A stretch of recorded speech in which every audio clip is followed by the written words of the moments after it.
आपण जानती कि गूगल रे गोटे भूल शब्द टाइप कले आपण ना एफआईआर हो पारे। गोपनीय सर्च कले भी आपण गिरफ हो पारती। अति गोपन रे फोन रो स्क्रीन रे आपण जहाँ टाइप करूछंती ता सरकार साइबर टीम एवं आईन विभाग पाखरे पहुंची जाई पारे। एमिति 5टी कथा रही जहाँ गूगल सर्च कले आपण को जेल पर्यंत नहीं जाय पारे।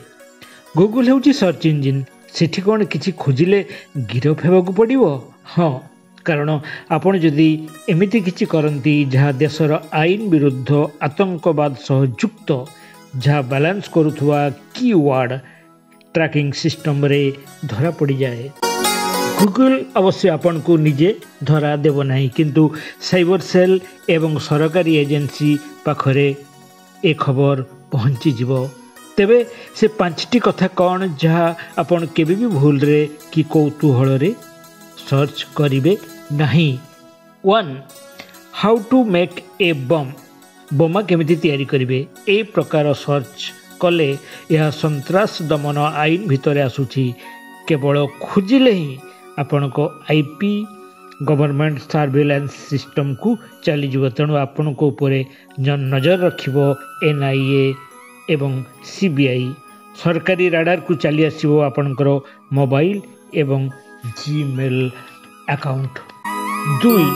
चाइल्ड पोर्नोग्राफी बा चाइल्ड 3x वीडियो। यह भारतर पोक्सो एवं आईटी एक्ट अनुसार अपराध। जदि खोजुचंती 10 वर्ष पर्यंत जेल हो पारे even you did not download. आगो को बाकी 3टा कथा कहबी, किंतु ता आगरू एक कथा भी जानि नियंतु। सत्य त्रेतया द्वापर परे एबे कली काल रे एआई जुग चलीछि। Artificial intelligence. Google, YouTube, Facebook समस्त एबे एआई ट्रैकिंग एल्गोरिदम व्यवहार करुछंती। अर्थात सोशल मीडिया रे आपण जहाँ टाइप करुछंती, केते बेले केते समय केउ डिवाइस व्यवहार करुछंती सबु किछि नथिभुक्त नजरभुक्त होई जाउछि। भाबुथिबे मु चुपचाप करूछि, किंतु किछि भी गोपनीय नुह। चकाखी सबु देखिला भली एआई बाबा सबु देखुछि। आम देश में जो 5टा टॉपिक सर्च कले आपण गिरफ हो पारती, ये नहीं बाकी 3टा पॉइंट नहीं आगू कथा हेबा। हेले एबे आउ किछि तथ्य पर नजर पकईदबा जहाँ आपण को अधिक सचेतन कराइबारे साहाय्य करिवो। चीन रे गूगल व्यवहारकारी माने तियाननमेन स्क्वायर प्रोटेस्ट जदि सर्च करती, फ्री तिब्बत जदि सर्च करती, तेबे सेमानंक सर्च सिस्टम को ब्लॉक कर दिया जाए। सेमानंकु रीएडुकेशन सेंटर पठै दिया जाए। भारत में 2023 रे 16,000 लोकों को गिरफ्त करा जाइथिला एभली संदेहजनक टॉपिक सर्च करिथवारु। सऊदी अरब रे हाउ टू लिव इस्लाम यह लेखिले ही जेल पर्यंत जीवाकू हेबो। रिलीजियस डाउट एमिति सर्च करी जनकू 10 वर्ष जेल दंड भी मिली। डार्क वेब इंटरनेट रो गोपन अंश जहाँ साधारणतः सर्च इंजिन को खोजा पड़े ना। तेणु आपण जदि डार्क वेब सर्च करती असुविधा रे पड़ी पारती। किछि न कले भी ए डार्क वेब जदि व्यवहार करती आपण को ऊपर संदेह आसीबो। 2022 रे भारत रे ए डार्क वेब व्यवहार करी 900 लोक गिरफ होइछंती। एबे बाकी 3टा टॉपिक नहीं कथा हेबा। 3. बाय इलीगल ड्रग्स ऑनलाइन किंबा डार्क वेब रे ड्रग डिलीवरी इन इंडिया या narcotic drugs psychotropic substance act भितरे आसुछि। एमिति कले आपण ड्रग ट्रैफिक मामला रे फसी जाई पारंती। 4.